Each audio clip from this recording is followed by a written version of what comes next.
Hello everyone, welcome back to Switch Up and to something a little bit exciting. We have a world exclusive preview of Morbid, the Lords of Ire on the Nintendo Switch. Yep, thank you to the publishing team for sponsoring this episode. This is the sequel to Morbid, the Seven Acolytes, and takes the series in a new direction in terms of it being a 3D world as opposed to isometric. Yeah, it's a Souls-like that, as Glenn says, has taken things to a more traditional style, I guess, in terms of the series, and may well appeal to fans of Bloodborne. It's developed by the same team over at Still Running and is published by Merge Games. If you want to win a copy of this one, as it's a sponsored video, let us know your favourite Soulsborne down in the comments. So with a first look at the gameplay and what exactly is it all about, well, let's find out.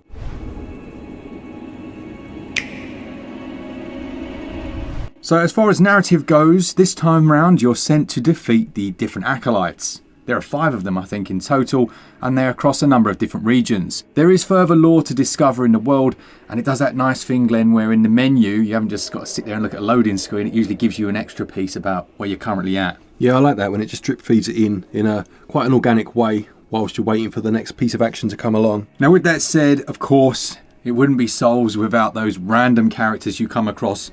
One in particular I met who is currently being partially digested by creatures. And then they come and join you in the hub area. Now, the game's split between a hub, which we've seen before, known as the Hall of Redemption. And this is where those characters will gather. They'll be able to help you with upgrades. And it's also where you'll receive your quests to go and defeat those acolytes. The first area that you go to is called Rimehold, and it's like a snowy tundra. You'll be defeating several monsters, and it controls in a fashion that most people will be familiar with if you've played another Souls game.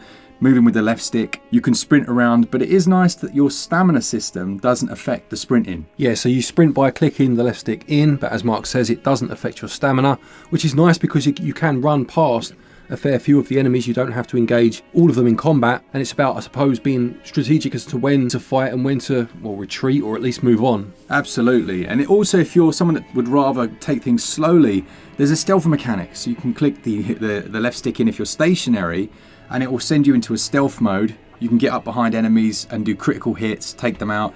It's very nice, particularly in the earlier stages when you're, well, very squishy and you're trying to stay alive. You can take most of the enemies out without them ever seeing you. So looking at combat then, Mark mentioned that if you've played a Souls game before, you'll feel at home here. I haven't played many Souls games before, so from my perspective, it was a case of your R1 and R2 buttons being your light and heavy attacks, rolling with the A button, and locking on with clicking in the right stick. Yeah, for me that was a very big departure from games I usually play, but I'm been informed by Mark that that's kind of a standard fare for these type of games. Yeah, absolutely. And it's nice to see that you can remap the buttons as well. It looks that you can remap the buttons in the options, so that's nice for people that do want to tweak it a little bit. So yeah, you've got your light and heavy attacks, and you'll notice on the enemy there's essentially a poise mechanic. So they have a level of poise which is marked by these symbols below their health bar.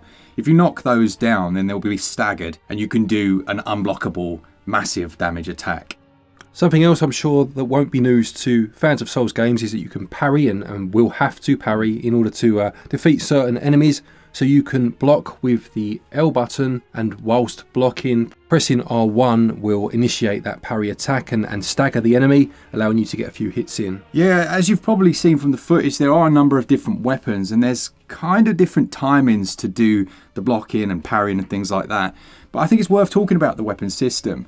Now, this, as with Bloodborne, which is one of my favourite games of all time, has you collect different weapons. And the weapons, rather than skill points, are what make you stronger. Now here you can add runes into those to improve them.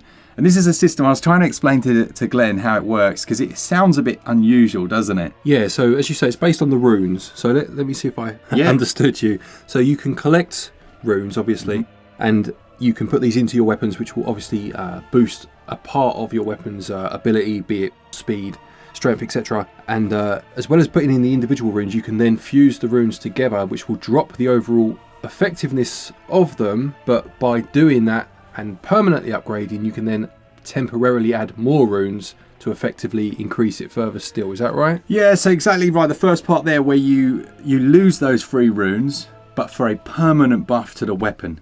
That's the thing. Then it kind of resets to its default state. You could add another 3 runes. You can only do this 3 times to the weapon. And then it's kind of that trade-off, because just by having the runes on their own, they buff it much more, but then by permanently upgrading them, obviously you can level them up 3 times and then add runes on top of it. So yeah, it's an interesting take on, usually you're just gathering a few bits and upgrading them at the blacksmith. Yeah. You know, and you can do that at your shrines. You can also meditate at a shrine. You know what they do. They respawn all of the enemies in the area. They let you level up, but that's also handled slightly differently. Now, I don't want to go into absolutely every aspect because obviously we will have a full review of this one coming out in the next day or so. But yeah, it's definitely some interesting systems at play here. One of those systems then is the insanity system. Now, at certain points during your quest, their sanity will drop and you will temporarily go insane. Now, from what we saw, the visual effects are quite obvious of this. Obviously, the world around you will change, but it does also make your character stronger in the process. But the flip side of that being that you take more damage. Yeah, you will take significantly more damage, and the way the world's warped there, in a kind of a Lovecraftian way, isn't it? You inherently can't see as well. Yes, yeah, the world will start to pulse. Obviously, the colours will change. It can be quite disorientating, but as I said, it does lead to you becoming stronger in terms of your offensive moves, but being weaker in terms of your defensive move. You have healing items as well. Standard, pressing Y will use one of these. They're replenished when you rest at the shrines, and then you've got the boss fights. So these are, of course, the acolytes that you're trying to defeat. And again, as he's well known for such games, it's all about learning those attack patterns. Yeah, it really is. It's nice as well because when you defeat a boss, whether it be one of the acolytes or one of the smaller ones, once they're dead, they're dead. You know, you were asking, weren't you? Do you have to fight them over and over? No, you don't. You know, they're gone. The only other mechanic as far as combat goes is, Glenn was saying about how easy it is to kind of run away from enemies, and that's definitely the case. But what it does do is it locks you into certain fights. Yeah. So kind of invisible walls come up, well, they're not invisible, they're like smoke.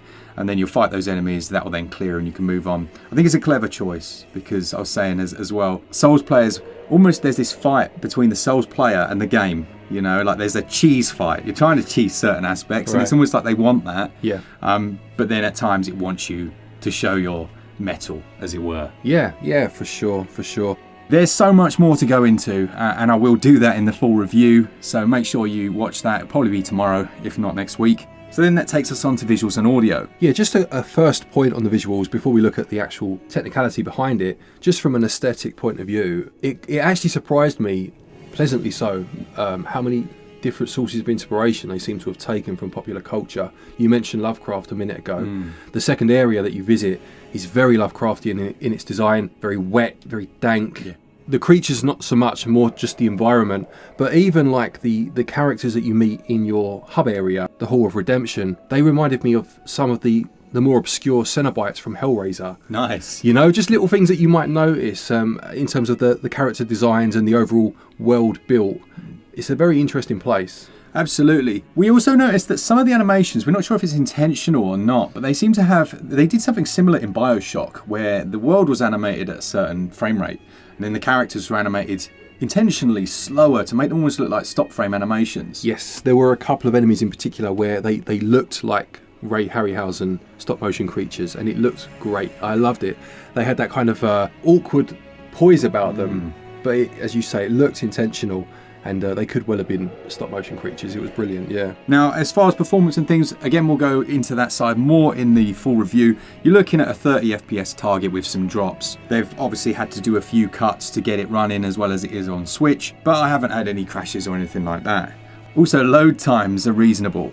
Now, on the subject of music, it has a lovely soundtrack, as I'm sure you can hear in the background of the video, and also some of the orchestral tracks that play at various times really do add to the atmosphere. Yeah, it has that grand scope to it that, you know, an orchestral soundtrack brings. Very gothic at times as well. Very fitting, obviously, with the subject matter. I will also add that the main character, Thalos, the guy that helps you in the hub area, I'm almost positive that is the voice actor from Disco Elysium. Like the guy that does the narration in Disco Elysium is one of the best voice actors because he does 6 different characters or so. But as the second I heard this, I was like, my goodness, is that him? Yeah, see what you think. Peter is no more. We have won the battle, but unfortunately, the war has only just begun. So in terms of value then, well, the game will cost you £24.99 or your regional equivalent, of course, if buying on the eShop, but there is a physical version as well. Now, obviously, this is a preview. This is a first impressions, having played a decent chunk. We'll go more into value in our full review, but in terms of production values and the scope of what we've seen so far, yeah, it just seems very good. We have a lot of AA's that come out, and sometimes they put the AA's to shame in terms of that gameplay, and that's the most important part. So there you have it. That's everything you need to know to get you started on Morbid, The Lords of Ire, and just a first look at the gameplay on Switch. A massive thanks to the publisher for reaching out to us to give you the world exclusive on the Nintendo Switch version. Let us know in the comments if there's anything that that we haven't answered. But as I say, look out for the full review, and do let us know your favourite Souls-like if you want to win a copy of this one. Lovely stuff. A quick thank you to our patrons and our channel members for your continued support, and to each and every one of you for watching our videos. Take care, and until next time, happy gaming.